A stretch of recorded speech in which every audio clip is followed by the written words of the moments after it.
Gospodinu zaborave na ono što je Bog stavio pred nas, naš život, tako se lako okrenemo putevima koji ne vode kako se vodu nego vode od Gospodina, pa smo slušali u prvom čitanju knjige Postanka, događaj s Noom koji je jedini svojom obitelji ostao pravedan, služiti Gospodinu kojega je Gospodin poštedio, ali je dao jedno obećanje koje je važno, nikada više neću posegnuti za uništavanje, kao što je to bilo u općem potopu. Bog daje garanciju čovjeku da ostaje uz njega, da ga prihvaća, da ga uvažava, da ga voli. I to je ono što nam kao kršćanima treba u životu. Otkriti u sebi povezan s Gospodinom, blizinu, bliskost u kojoj osjećam da je Bog sa mnom, unatoč mojim promašajima, pogreškama, slabostima koje u sebi nosim, nad kojima sam možda nekada zgražam, ljutim se na sebe. Nekada gotovo da želim odustati od sebe, a on ne odustaje. Imam pravo odustati ja od sebe, ako Bog od mene ne odustaje. Pokušajte uvijek kako, kad nas nešto stisne, kad dođe teško, kad smo nesigurni, to Bog dobro čini prema mene, Boga se mi bliže. I kao da mi šapće ono što se govori što ima često, ne bojte se, ne bojte se, ne bojte se. Da me osnaži, da me ohrabri, da me život i svijet u kojem jesam ne slome, ne obeshrabre, da me poteškoće, izazovi, ovisnosti, kušnje i sve ono koje pratim životu ne slome, da prepoznam da uvijek ima neko koji je iznad toga, jači od toga, koji mu uvijek želi pomoći i koji mi može pomoći, koji mi hoće pomoći. Da mu otvorim svoje srce, svoju dušu, da mu bude blizak i bliz kao što je to bio Sveti Josip. Nenametljiv, ali prisutan, tih, ali povjerljiv i uvijek stupan. To nam svima treba da osjećamo.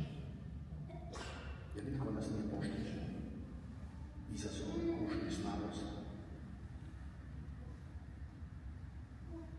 Kad tražim volju Božju u svome životu, nekad sam nesiguran onda što Bog od mene traži. Što ću činiti, mogu li bolje, mogu li više, je li dosta ovo što činim.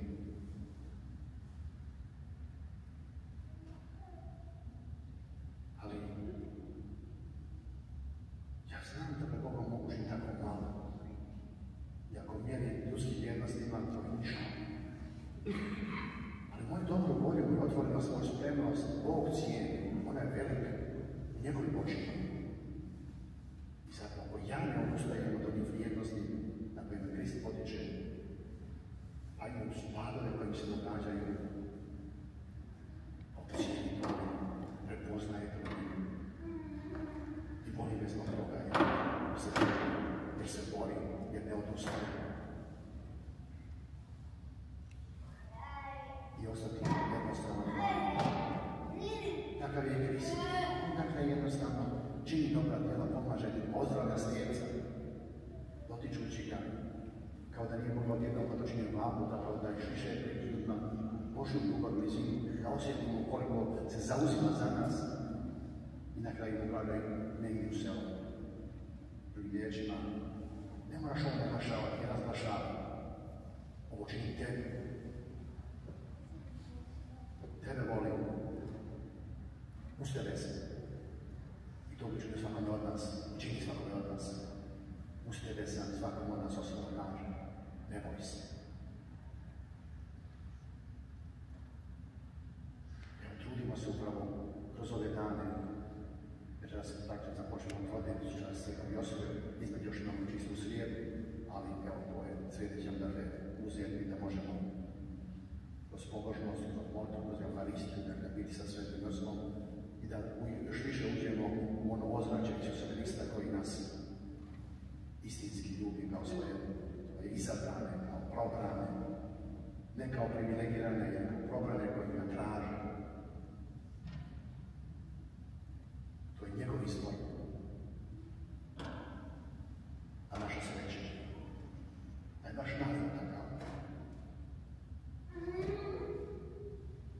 Neka nas on vodi da možemo još više raditi na da susretnemo Gospodina koji nas uvijek usmjerava pozitivno, da ne donese smirnost, odmjerenost, da me oslobodi od nekih mojih možda navika koje možda reću, a ne znam se riješiti. Kako ću ja to uspjeti? Pokušavam, ja sam to ne uspjela. I opet na ljudskom odnošnosti lako da ne rješaju. Uspjela, neću još i pokušavam.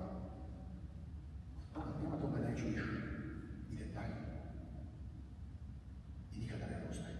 On od nas nikada ne ostaje. Budemo ustrajni.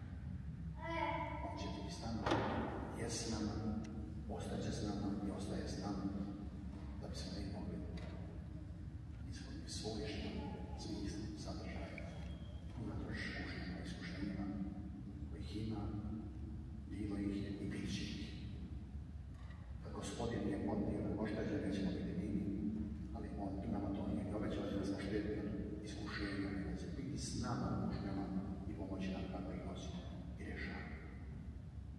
Otvorimo se da on uistinu kroz naš život bude prisutan u našem srcu, u našim obiteljima, u našoj zajednici, u svijetu koji je tako potreban upravo tih vrijednosti, božanskih vrijednosti koji se današnji svijet tako odrekao. Ljubav, razumijevanje, uvažavanje, poštivanje.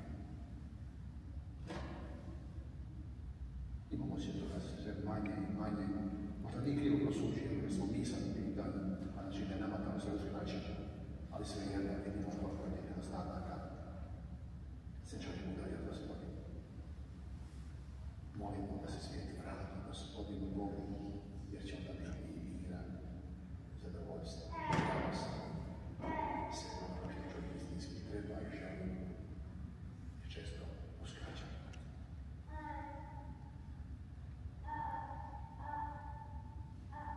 Molimo da kao osobe, kao kršćani, kao vjernici, kao zajednica, uistinu svojim životom budemo poticaj od svijetu na pomak, prema boljem i posljednjem. I ne dajmo se zastrašiti negativnostima koje nas zapljuskaju sa svih strana, koje često u nama stvaraju taj osjećaj sve propada, sve se uništava, nema ovdje ništa, ovo je svijet koji propada. Kao da je nema stoji Bog. Ne dopustimo da nas negativne snage